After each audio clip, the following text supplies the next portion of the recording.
how do we think about chaos and are we thinking about it correctly? But in general, I categorize chaos in three categories. The things that we don't control. In insurance policies, they'll have that term acts of God, earthquakes, meteorites, those sorts of things. So there's that category of chaos that's inflicted upon us, and we really have no choice. There's then the chaos between us. We see wars, we see divorces, we see fights at work, just the relational chaos. And then there is chaos within, and that's misalignment with our identity and what we think we want and what we get. In reality, all of these things are interrelated. Our ability to respond to the external chaos has to do with our stability internally. So it's a very interrelated topic.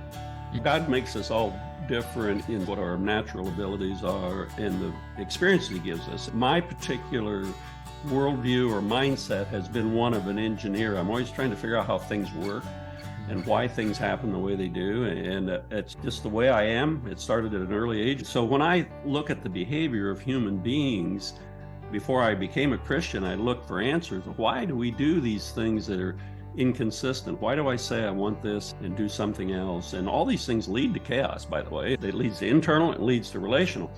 And so if you go to Scripture, you find out, I think, the best answers for human architecture and why we do the things we do that do lead to chaos. The beginning of Genesis has some insights that many of us have missed. Writing this book clarified it for me, but if you ask people in the Genesis account, why did God create us and for what purpose?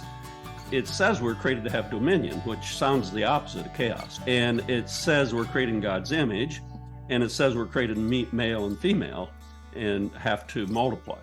So it gives us some hints, but there's a bigger hint that we miss, which is when you ask somebody the first thing God created, most people who remember their Sunday school will say, maybe it was light or was it water or what, something like that. If you read carefully, the first thing God created was chaos. It says, in the beginning, God created heavens and the earth, and they were void and without form.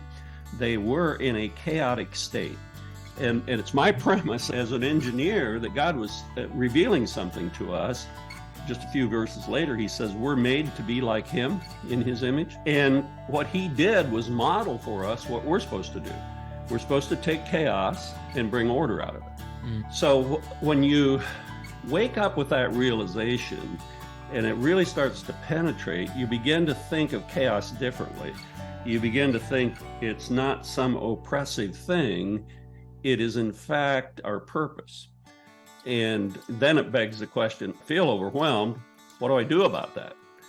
And the Bible speaks to that too. There's two subtle principles or truths in Scripture. He says you're created to have dominion, and defines dominion as sky, earth, water, basically holistic dominion. And then He says you have to multiply. And therein the trouble starts, because there's very little you can accomplish in your life by yourself. Sequentially, the first thing to get straight is purpose. The only way you overcome chaos is with purpose. I like to use a metaphor that many years ago we built a house out in the woods, and it was an empty field, and that trucks arrived with all kinds of wood and stuff to build a house. It looked chaotic. It was just piles and piles of stuff.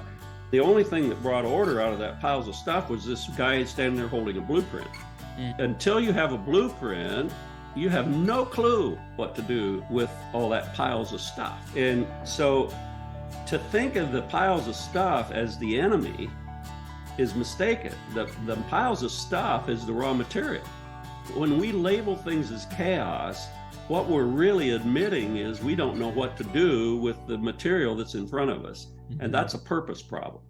So often the reason we need other people is we aren't balanced. You have a strong desire to keep creating more and doing more, and she brings some balance to that, tempers it with some truth, and together you'll make better decisions than you would by yourself, either one of you. If she may be too reserved and not move far enough or fast enough, and you press the other way.